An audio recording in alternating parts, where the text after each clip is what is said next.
Wealth statement income tax return के साथ आपका एक और फॉर्म जमा होता है जिसको हम बोलते हैं वेल्थ स्टेटमेंट।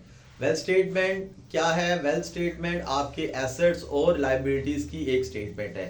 इनकम टैक्स की जब आप रिटर्न फाइल करते हैं तो उसके साथ साथ आपकी वेल्थ स्टेटमेंट भी फाइल होती है, और वेल्थ स्टेटमेंट के साथ एक और उसका पार्ट होता है जिसको हम बोलते हैं wealth reconciliation statement. Wealth reconciliation statement क्या है? आपने जितनी इनकम जनरेट की और जितने आपके एसेट हैं, आपने अपनी इनकम और अपने एसेट को आपस में रिकंसाइल करना है। तो पहले हम डिस्कस कर लेते हैं कि वेल्थ स्टेटमेंट क्या है। Wealth statement income tax ordinance के सेक्शन 116 के तहत फाइल की जाती है। इसके अंदर हम क्या करेंगे? हम अपने पर्सनल एसेट्स जो हमारे पास हैं वो डिक्लेयर करेंगे, जिनके अंदर पर्सनल एसेट में हमारे पास immovable property, movable property. Immovable property means land, वो आपकी एग्रीकल्चरल लैंड भी हो सकती है, वो आपकी रेजिडेंशियल लैंड भी हो सकती है, वो आपकी कोई कमर्शियल प्रॉपर्टी भी हो सकती है। आपने इनकी वैल्यूज को डिक्लेयर करना है, और वो जो वैल्यूज होगी उनकी कॉस्ट वैल्यू डिक्लेयर होगी, यानी कि जितने पर आपने उस लैंड को परचेज किया था। आज के मार्केट रेट के अकॉर्डिंगली आज के मार्केट रेट की वैल्यू डिक्लेयर नहीं होगी। इस तरह आप मूवेबल प्रॉपर्टी में आप क्या क्या डिक्लेयर करेंगे? आप अपने किसी तरह की मोटर व्हीकल है तो वो डिक्लेयर करेंगे, आप अपने बैंक अकाउंट्स डिक्लेयर करेंगे, आप अपना फर्नीचर एंड फिक्सचर जो आपके पास अवेलेबल होंगे, कैश अवेलेबल होगा वो आप डिक्लेयर करेंगे, अपना हाउस होल्ड इफेक्ट है वो डिक्लेयर करेंगे। और इस तरह आप अपने तमाम तर एसेट्स जो हैं जो कि इनकम टैक्स की वेल्थ स्टेटमेंट के परफॉर्मा में दिए हुए हैं उनको आप डिक्लेयर करेंगे एट देयर कॉस्ट वैल्यू।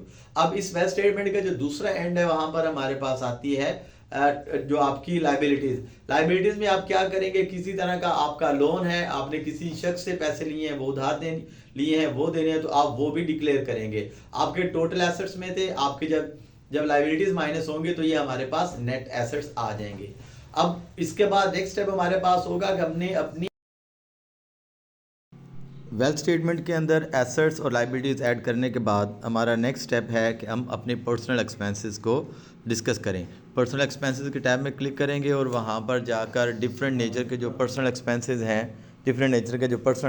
हैं वो हम ऐड करेंगे। इसके अंदर पर्सनल एक्सपेंसेस में आपके पास वेरियस काइंड के पर्सनल एक्सपेंसेस होंगे, लाइक रेंट है जो आपने पूरे साल में पे किया होगा, ट्रैवलिंग एक्सपेंसेस हैं, इलेक्ट्रिसिटी के एक्सपेंसेस हैं, इस तरह वाटर गैस वगैरह के एक्सपेंसेस जो आपकी लाइफ से रिलेटेड एक्सपेंसेस हैं वो आप यहाँ पर ऐड करेंगे। होता यह है कि लोग जनरली एक ही हेड के अंदर सारे के सारे एक्सपेंसेस ऐड कर देते हैं, बट जब FBR के पास एक डेफिनेट इन्फॉर्मेशन होती है कि आपने इतने एक्सपेंसेस भी ऐड किए हुए तो आपको FBR सेक्शन 111(1)(c) के अंदर आपके वो तमाम एक्सपेंसेस को जो कि यहाँ पर अनडिक्लेयर्ड होते हैं उनकी एडिशन करके टैक्स चार्ज कर सकता है। तो यहाँ पर हमने अपनी डिटेल के अंदर पर्सनल एक्सपेंसेस जो हमने लास्ट 12 मंथ्स के अंदर एक टैक्स ईयर में बियर किए होंगे वो सारे के सारे हम यहाँ पर ऐड करें।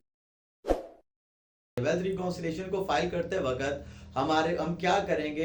हम इनफ्लोज के हमारे पास दो हेड होंगे, एक होगा हमारे पास इनफ्लोज का और दूसरा आउटफ्लोज का।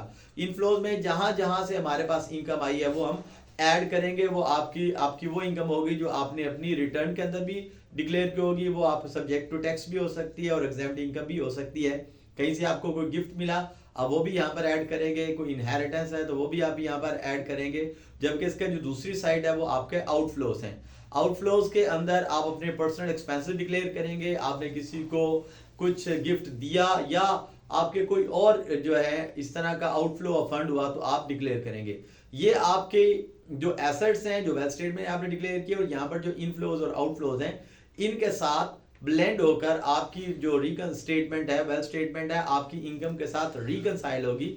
जब वो रिकनसाइल होगी तो आपके एंड पर जो है अनरिकनसाइल्ड बैलेंस जब जीरो आ जाएगा तो हम ये समझेंगे कि हमारी स्टेटमेंट जो वेल्थ स्टेटमेंट है और जो हमारे इनकम स्टेटमेंट है यानी कि रिटर्न ऑफ इनकम है वो आपस में एक दूसरे के साथ रिकनसाइल हो गए, और इसके बाद हमारी ये जो डिक्लेरेशन होगी वेल्थ स्टेटमेंट की या इनकम टैक्स रिटर्न की रिकंसिलिएशन के बाद सबमिट हो पाएगी।